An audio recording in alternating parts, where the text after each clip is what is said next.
really go back through that fishing and everything, and you could stand up and look across the levee. St. Bernard Parish has a 26-foot-high flood wall right at the foot of the Plaquemines Parish line and a new federal levee system. But the local levee that protects Braithwaite and some other parts of the east bank of Plaquemines Parish is only around 8 feet, 4 feet short of federal standards. Braithwaite's tried to get a higher levee for more than a decade. The most recent effort saw a private contractor start the job and then quit in a dispute over money. Now, a 200-foot crack has been discovered in another part of the levee. P.J. Hahn is the coastal manager for Plaquemines Parish. Hahn says he's working hard to create better protection for his entire parish. We're going to have to raise homes, and in some cases, unfortunately, I think you're going to have to look at an area and say, we're just going to have to buy these folks out and to come to the realization that we're not going to be able to protect everybody, and it's going to be a very hard road for a lot of people. Braithwaite could be one of those areas that doesn't get protected. The town has mostly black residents who've lived in simple homes on small parcels of inherited land for generations, and they live outside the federal levee system. Hold on! Just a little while longer. It's 9 a.m. on a recent Sunday morning at the Bethlehem Baptist Church in Braithwaite. Pastor Michael Giles Sr. is just getting warmed up. Unexpected storms come in our lives. Pastor Giles is preaching a message of resilience to his community. He's talking about surviving all kinds of different hardships, including environmental ones. After Hurricane Isaac, a lot of people said, just quit. Just give up. Don't come back. It's easier to go somewhere else. While it barely damaged nearby New Orleans, 2012's Hurricane Isaac hit Braithwaite with some biblical flooding, more than 12 feet of water. Giles evacuated to Houston ahead of the storm. He said one of his parishioners called him from Alabama to tell him a photo of his 2-story house, the roof barely visible above raging floodwaters, had made the front page of the local newspaper. When the flooding subsided, Giles had a chance to see the fate of his church, too. It was just Bibles all on the floor, a lot of mud, pews turned upside down. It was just a mess. Some Braithwaite residents had enough after Isaac. They moved nearby to St. Bernard Parish, where they felt more secure. But Giles says at least 100 people came back and stayed, living on their family land in damaged homes and trailers. Giles says his community is historically rural and poor. People have more to gain from staying on the land that was passed on to them, where they can farm and fish, and they're near friends and family. Moving, even if it's just 5 miles away to St. Bernard, will sever those deep ties. Christopher Dalbaum is the program manager at the Tulane Institute on Water Resources, Law, and Policy. Dalbaum says when governments look at the cost-benefit analysis of allowing communities like Braithwaite to stay put, they often forget the human element. What's the value of community? The economic value, what allows a single parent to work? Somebody else in the community watching their kids, that kind of thing.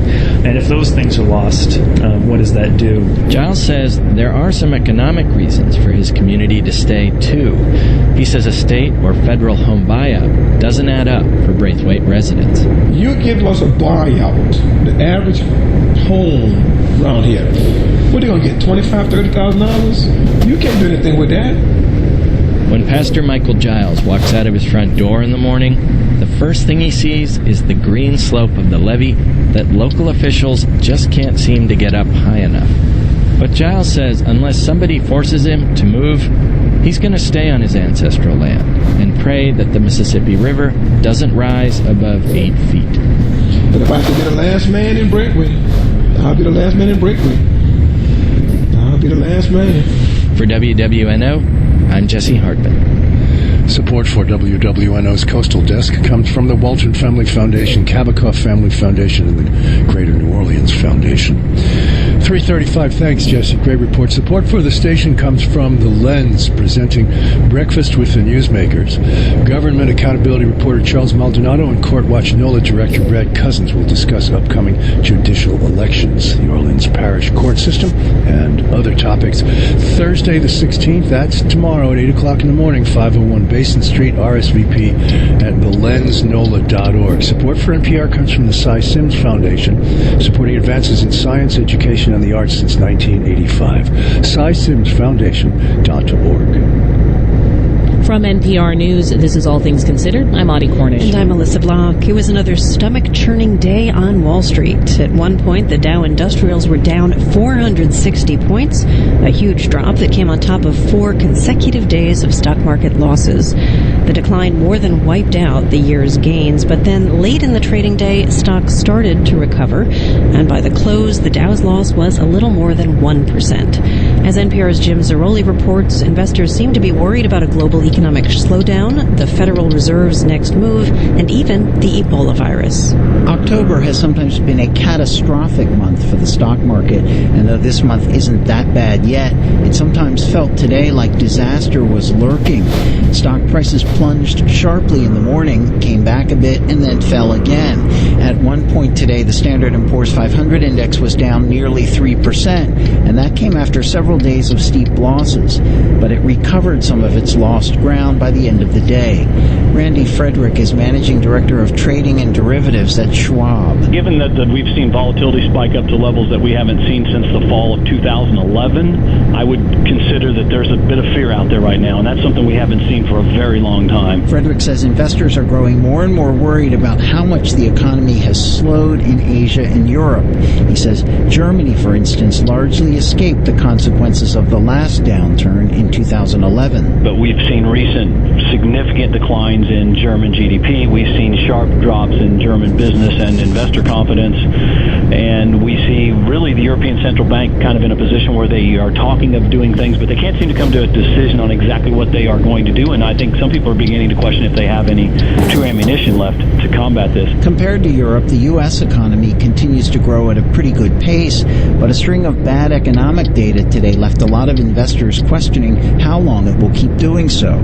Retail sales plunged more than expected in September. And then there's the Ebola virus. In addition to all the other bad things it would do, an outbreak of the disease in this country could wreak havoc on U.S. trade and investment. Doug Roberts is Chief Investment Strategist at Channel Capital Research. All these things are kind of hitting at one time, and people are now saying, I want to reduce my risk exposure very, very quickly. With all of these fears mounting, investors did what they have so often done. They pulled their money out of riskier investments and into the safety of U.S. Treasury bonds, and that drove interest rates down sharply.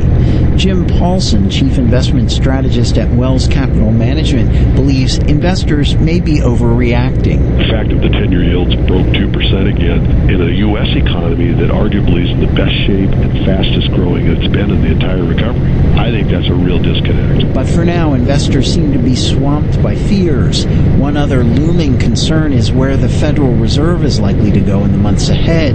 As the U.S. economy has improved, Fed officials have gradually made clear that an interest rate hike is somewhere on the horizon. That's not likely to happen anytime soon, but it's enough to add to the market's jitters at a time when there's already plenty of other things to worry about.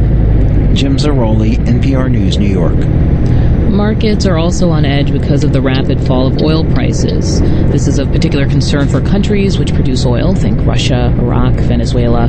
Oil sales are an important part of their incomes. Now, prices have fallen roughly 20% since June, and the reason? Less than expected demand and a lot more supply, much of it due to the surge of fracking in the U.S. We're going to look now at how the plunging prices could play out in the American economy. We're heading toward $80 a barrel. If you drive, the drop is already obvious. For every $20 decline in the price of a barrel of oil, you should expect about a 50-cent decline in the price of a gallon of gasoline, and that is what we've seen. Michael Levy studies energy at the Council on Foreign Relations. I asked him about other ways that a drop in oil might ripple through our economy. If you have a prolonged decrease in oil prices and it results in a boost to the economy, you'll see gains broadly for consumers, for people buying homes, and that has spillovers for things like construction. One place where it will be interesting to watch is in manufacturing, not so much because of a direct impact from changing prices, but because if prices fall far enough for long enough, you'll see a pullback in drilling, and shale drilling uses a lot of manufactured goods. 20% of what people spend on a well is steel, 10% is cement. So less drilling means less manufacturing in those sectors. Are there other industries that can be affected by oil prices that people may not realize? It used to be that large swaths of U.S. industry could be strongly affected by rapid changes in oil prices because that industry used oil. Over the last several years, we've pushed oil out of most of industry and we use natural gas instead. And that means that some people aren't as vulnerable as they used to be. To me, the places that people might not be inclined to look are in automobiles. So you would think that with falling oil prices, people would have more money to spend, including on automobiles. But what we see historically is that when oil prices are volatile, when they move a lot, either up or down, people become very uncertain. And they put a pause on any plans to buy a car or truck and wait until they have a better idea of whether oil prices are going to be high and they're going to get a Prius, or whether they're going to be low and they're going to buy an SUV. Now, your organization actually commissioned a report on this looking at different states and how they're affected. And it sounds like some get hit worse than others, actually, when oil prices are down. There's enormous variety across the country. Texas is one of the economies that's highly vulnerable to declining oil prices. In the 1980s, when oil prices plunged, Texas was badly hurt. One of the good news stories today is that most states that were dependent on oil, like Texas, are more diversified than they used to be. So even if they're hurt, they aren't hurt as much. But you still end up with several states, Texas, Oklahoma, Wyoming, North Dakota, that will probably lose on average from falling oil prices. Most U.S. states are not big oil producers, are dominated by consumers, and so they win. Are we really seeing prices that are all that different? They're not unusual by historical standards. In fact, if you wanted to see something unusual in them, they're unusually high. Had you told someone 10 years ago that oil would be $80 a barrel, they would say this is a catastrophe. Catastrophe, why? Because it's so much higher than anything they've seen for years. Now, how long can we expect this to go on? Well, that's the million or billion or trillion dollar question. We've had a 3-year period of very stable oil prices. 3 years is a long time. People were starting to believe that this was permanent, and they were wrong. So the big news is that volatility is back, that big swings are what we should expect. Beyond that, it's very difficult to anticipate where things are going to go. The only thing I would predict with some confidence is that they won't be where they are today for much longer. Thanks so much for speaking with us. Glad to. Mike O'Levy is the Senior Fellow of Energy at the Council on Foreign Relations. He's author of the book The Power Surge, Energy, Opportunity, and the Battle for America's Future. Now to the gas station as entertainment venue. The automobile manufacturer Fiat recently unveiled a new ad for a fuel-efficient mini car. It features some edgy cartoon animals. No offense to hogs, but you're a bit of a gas hog. There, I said it. That commercial made its debut not on a television channel, not on a website, but on the screens above gas pumps at hundreds of stations across the country. NPR media correspondent David Folkenflik brings us the story of Gas Station TV, the company that owns those screens and is trying to divert us one fill-up at a time. I met David Leiter at the gas station on the corner of 1st Avenue and 96th Street on the Upper East Side of Manhattan. As he scans the area, he does so with the clear-eyed confidence of a baseball scout sizing up a prospect. We have a pretty typical gas station. There's 6 fueling dispensers, so multiple cars can fill up. Very, very busy corner. A lot of people coming in and out of the station. There's a convenience store that sells different products and services, and we have our televisions on top of those pumps. Each person at the pump gets his or her own screen, an element some advertisers find appealing. We like to say that our consumer is tied to that screen with an 8-foot rubber hose for about 5 minutes fueling. So we've got this very, very captive audience, and they're bored. There's really no super magic. When people pump gas, they have nothing to do. A similar venture from major oil companies 30 years ago didn't have sufficient technology nor programming. Leiter is a former Yahoo executive who helped to found the company 8 years ago and is now CEO. He started with 5 stations in Texas. Now Gas Station TV reaches more than 50 million people each month at 2,600 stations, according to the data reported to Nielsen Research.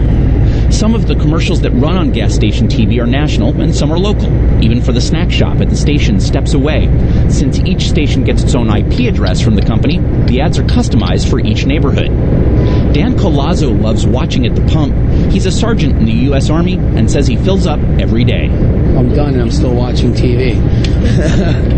So it's kind of cool, right? It's actually really good. I'd say it's a good addition Most people are multitask, especially if you live here in New York City, and it keeps you at idle. A couple of other patrons told me they didn't pay much attention. Those that do primarily see a rotating 5-minute entertainment cycle that incorporates content from Bloomberg News, ESPN, and that of Turner Broadcasting, which includes HLN, CNN, and the Cartoon Network. Allison Hashimoto is Vice President of Programming and Production for Turner Private Networks. Over the years, we've talked to companies wanting to put content in bowling alleys, in auto dealerships, on trains, in planes, bus waiting rooms. Really, any opportunity where people are waiting is an opportunity for us to reach them with our messages and our content. Hashimoto says gas station TV is an obvious win, helping to draw new viewers who may not turn on her shows at home. Zach Seward of the online magazine Kurs, who covers the evolution of video screens, says the thinking behind gas station TV feels less like television than billboards. You stick them in people's faces because they happen to be nearby. I guess advertisers talk about, wanting to reach engaged audiences, and it's sort of a buzzword, but to the degree it's meaningful, it's because, you've tuned into Mad Men because, you love the show, and so whatever advertising they happen to show during it is likely to resonate more with you. At the gas tank, Seward says people may have the urge to look elsewhere, specifically at the smartphones they're holding in their hands. That said, Seward says those 50 million people who stand in front of a gas station TV screen each month represent an impressive tally, nearly as much as the viral site Upworthy, and more than the total digital audience of the Washington Post. Gas station TV's Lider notes that people who turn on their TVs at home do not always pay much attention either, and his viewers share one key characteristic. They all drive. So what that means, if we're going out and marketing to an automotive company, I can guarantee them that every single person has a car who's filling up at my stations, where on television they cannot do that. And yes, some motorcycles do fill up as well here, as we can hear. A Detroit-based private equity firm bought a controlling stake in the company in June for an undisclosed amount, but Lider says he intends to keep it rolling along. He plans trips to turn on gas station TV's first screens in Hawaii and Alaska sometime next year. David Folkenflik, NPR News, New York.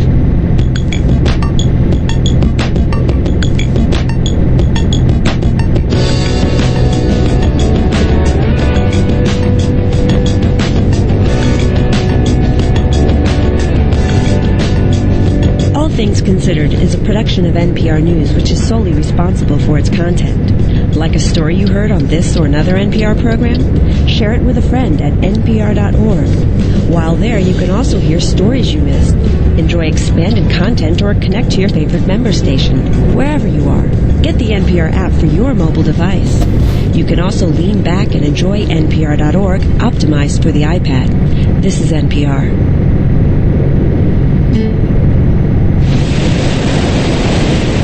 Welcome to the Coastal Glossary. Let's see how much WWNO's Kate Richardson knows about the word sustainability. Sustainability is when you make sure that you can rebuild the coast to be sustainable and stick around longer than it is currently sticking around. Let's bring in the expert. Hi, this is Dr. John Lopez, Executive Director of the Lake Pontchartrain Basin Foundation. Sustainability in the modern world actually means that there's a balance between the resources that it's used by humans, but also the humans essentially paying back and maintaining that system, so that what we take from the natural environment is given back in a way that it maintains that natural system and maintains a balance and perpetuates it indefinitely for future generations. You can find the Coastal Glossary on WWNO.org. Support for WWNO comes from the LPO's Beethoven and Blue Jeans series, presenting Beethoven Symphony No. 7 and the premiere of Stephen Dachner's E-flat Clarinet Concerto, featuring Stephanie Thompson. 7:30 Friday at First Baptist Kenner, and Saturday at Columbia Theater Hammond. 2:30 p.m. Sunday at Slidell Municipal Auditorium. LPOmusic.com. 10 minutes now before 4 p.m. at New Orleans Public Radio. That's you. This is All Things Considered from NPR News. I'm Melissa Blanc. And I'm Audie Cornish. Mexican authorities continue to search for 43 students who, according to the country's attorney general, were abducted by police working for drug traffickers. Several mass graves were uncovered near where the students were abducted 2 weeks ago, but the government says DNA tests prove the remains there are not the bodies of the students. NPR's Carrie Kahn has the latest on the investigation. Mexico's Attorney General Jesus Maria Caram told reporters the 28 bodies found in the graves do not match those of the missing students. He didn't say whose bodies they were. All Maria would say is that the discovery of so many graves confirms how dangerous the organized crime group, which calls itself Guerreros Unidos, is to this part of Mexico. In all, authorities have found 13 graves in 3 sites around the town of Iguala in southern Mexico. It was there on September 26th that the students from a poor rural teaching school came to ask for donations and commandeered several buses. A confrontation with local police ensued and 6 people were left dead. 43 surviving students were then forced into police vans and whisked away. They haven't been seen since. Authorities initially arrested 22 Iguala police officers who confessed to turning the students over to the Guerreros Unidos gang.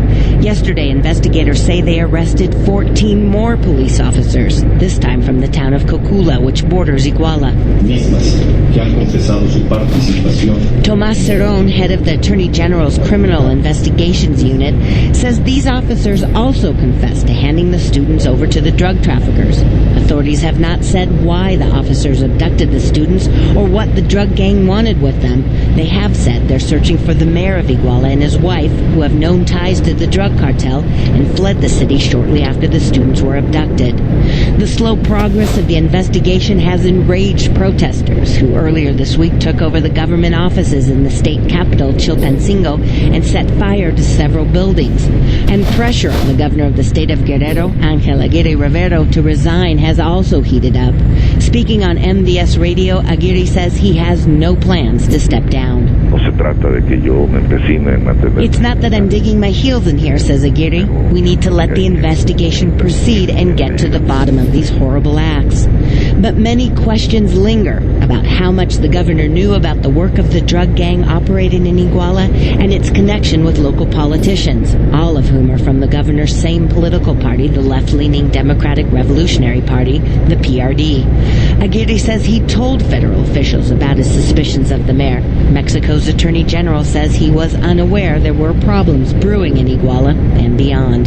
Carrie Kahn, NPR News, Mexico City. Oscar Pistorius, the South African Paralympic athlete, has been back in court this week.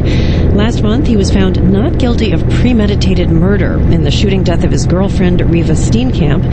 He was convicted on the lesser charge of culpable homicide. Now, the same judge who issued that verdict will decide on Pistorius' sentence. It could range from no jail time to as much as 15 years in prison. The judge in this high-profile case is Thokozile Masipa. In 1998, she became just the second black woman appointed to the bench in South Africa's history, and her own story is a fascinating one. Reporter Nastasia Tay has profiled Judge Masipa and joins me from Johannesburg. Welcome to the program.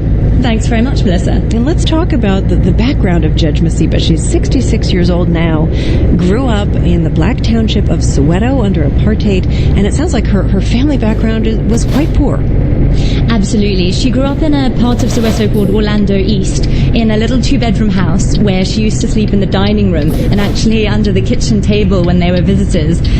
It was a big family. She was the eldest of 10 children, but having said that, 5 of them died in early childhood, and later on one of her brothers, I believe, was stabbed to death in his 20s. So she is very familiar also with township crime and growing up in an area that is very underprivileged. And it was not at all an obvious thing that she would be able to go to university, much less on to law school. Absolutely. She started off at a Catholic school where she was taught by very strict nuns in Soweto, and she moved around a lot, but she always says that she was never a great socializer and she was always buried in books.